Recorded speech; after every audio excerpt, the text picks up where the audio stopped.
Assalamualaikum warahmatullahi wabarakatuh. Perkenalkan, saya Muhammad Muiz dengan NIM 444323013 akan menjelaskan apa itu kromatografi lapis tipis. Kromatografi lapis tipis merupakan suatu teknik pemisahan campuran senyawa yang bekerja berdasarkan perbedaan atau kecenderungan suatu senyawa terhadap dua fase, yaitu fase diam dan fase gerak. Teknik ini dikenal karena sifatnya yang sederhana, cepat dan ekonomis, sehingga banyak digunakan dalam berbagai bidang, khususnya dalam identifikasi senyawa kimia, senyawa alami maupun senyawa campuran. Prinsip kerja dari kromatografi ini terletak pada perbedaan polaritas antar senyawa dalam campuran.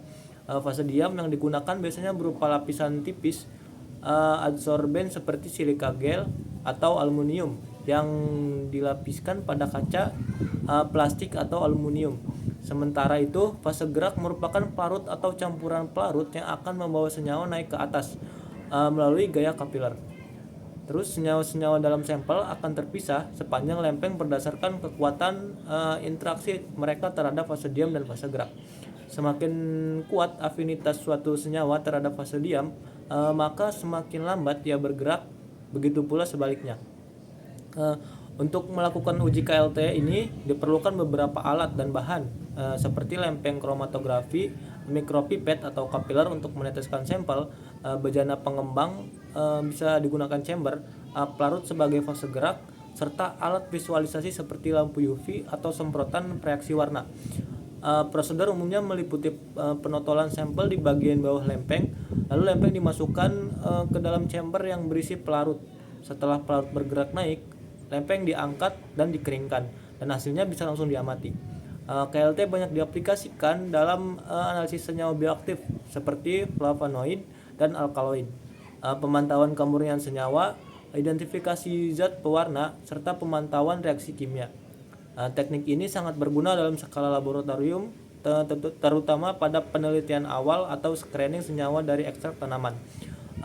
KLT ini mempunyai kelebihan, antara lain adalah metode ini merupakan peralatan tidak memerlukan peralatan mahal, dapat dilakukan dengan cepat, serta mampu menganalisis beberapa sampel secara bersamaan.